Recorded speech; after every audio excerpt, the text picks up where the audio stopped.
नमस्कार दर्शक बंधु मु आपण मानकर प्रकाश शुणु आज राशिफल मेष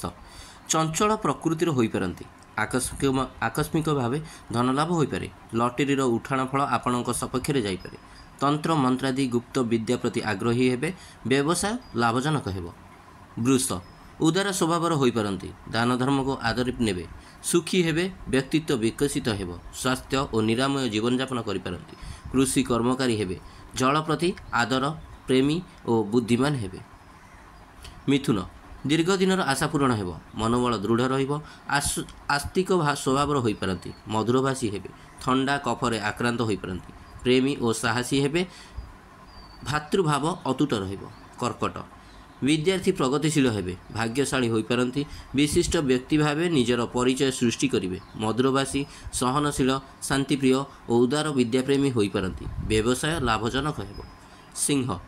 अजणा व्यक्ति द्वारा उपकृत हेबे श्रीचंद्र भोग होइतिबारु उत्तम भोजन मिलिबो ऐश्वर्य मुक्त युक्त हो पारती रणांगन में वीरत्वर परिप्रकाश घटाई पारती माली मोकदमे जिणिबे और धनलाभ हेब कन्या चंचल स्वभाव हेबे थंडा कफ जनित सामान्य पीड़ा अनुभव करिपारती मधुर संभाषण में पर को आपणार करिवे धार्मिक प्रवृत्तिर हेबे धर्म मार्ग में धन खर्च करिपारती साहसी ज्ञानी और गुप्त विद्यायुक्त हेबे तुला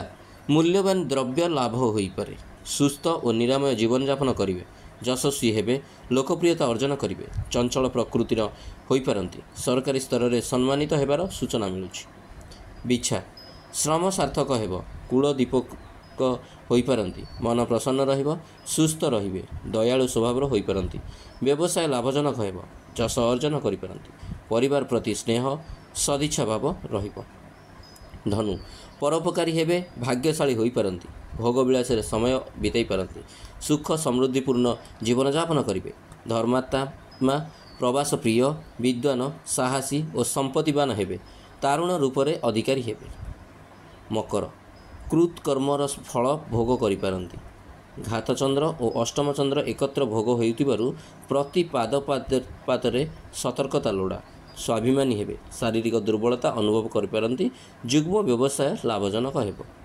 कुंभ अटकी थिबा कार्य रे आगक बढ़िबे बंधु सहयोग पाई उत्फुल्लित हो पारती व्यवसाय लाभजनक हेब समाज सेवारे नियोजित हेबे शांत और धैर्यवान हो पारती जनैक महिला परामर्श उपादेय हेब मीन